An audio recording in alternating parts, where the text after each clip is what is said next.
So, we're going to kick things off by talking a little bit about the first 4 episodes of X-Men 97.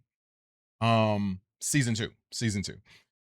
I don't know about you guys, but I feel as though X-Men 97 season 2 and all of X-Men 97 in general has been the best content that Marvel has put out since Endgame. Maybe WandaVision, maybe Loki, but honestly, better than all the movies, better than everything else except for those two properties. So I was really, really, really excited going into this season, and they have 100% up the bar. They have risen to the occasion. It is incredible TV. Whether it's animated or not, it is something that you need to be watching. If you don't really dig the animated stuff, I understand that. But if you're a fan of Marvel, which is why you're probably watching this, there is no reason to not watch this. It's so good. Even if you like, I have some people that I know that look at it like, oh, I'm not going to watch a cartoon. I don't want to watch a cartoon. This is so good that you forget that it's a cartoon and you want more when it's done. I was so glad that the first 3 episodes released together because watching those, I did not, yeah, the first 3 episodes, I believe, released together. Yeah. And I was so excited watching those that I did not want to miss out on anything else. I was looking forward to whatever was going to happen in that 4th episode. And then the 4th episode released and they did not disappoint. So good.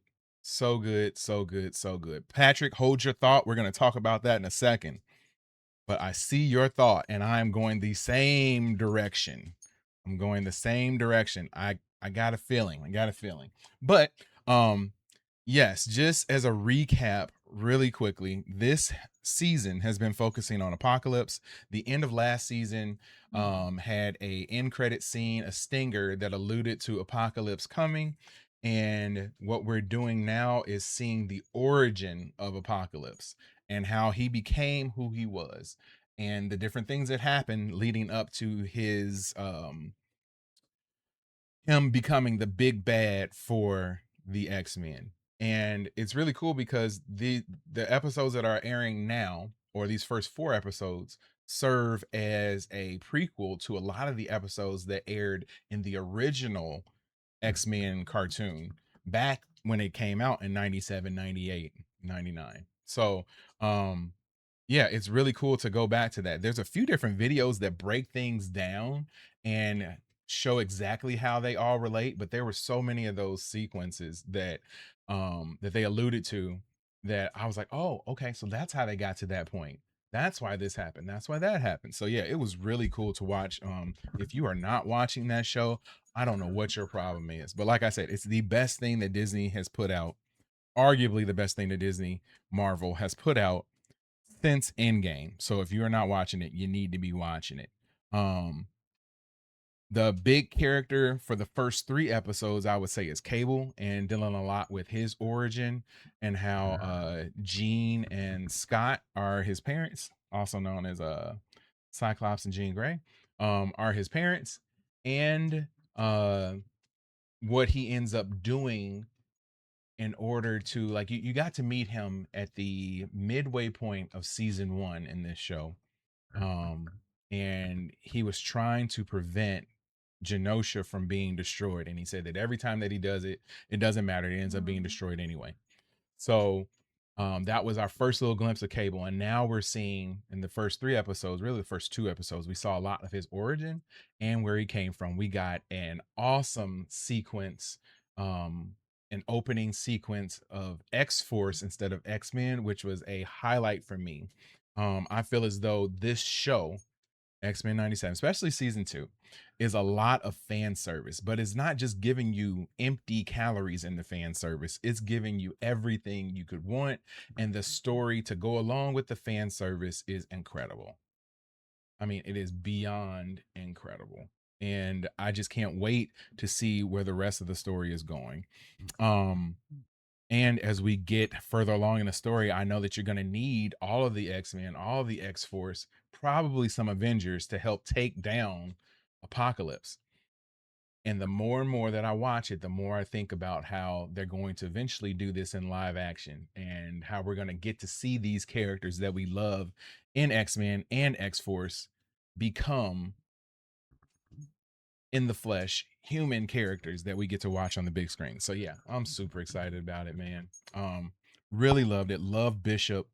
Love Forge as well. Forge not quite as much as Bishop. Bishop is very no nonsense. I keep trying to think of who would be an amazing person to play Bishop. You need somebody who's very, kind of imposing, kind of older, slightly older too. I can't think of anybody, but if you can think of anybody, drop them in the comments below. I think that'll be awesome. Let me see if there's anything else. I know we ended the 4th episode with um a very, very, very sort of controversial, not really controversial, a surprising thing that happened. And like I said, this is full spoilers. So if you do not want to know anything about this, I don't know why you clicked on the video. But if you don't want to know anything, now is your chance to leave, because on this next screen, I am going to get into it. So the end of episode 4 of season 2 featured the death of Magneto and at the hands of Apocalypse. And there is a still shot, which you can see right here, is one of the best stills that I've ever seen in all of animation. It is incredible. And you can't really tell it on here. I think it's probably the next frame or two later, but you can see Apocalypse and his smile. But he's charging up his beam, and you end up, it's so bright that you can see through Magneto's skin, and you can see his rib cage and everything, and he just obliterates him. And I just can't wait to see the fallout of that. And by fallout, I think that what we're going to end up having is something that Patrick had alluded to earlier. Where is that message that he sent? I think he was talking about the live action. He said then they can do the Onslaught saga. But I think he was talking about more so live action. But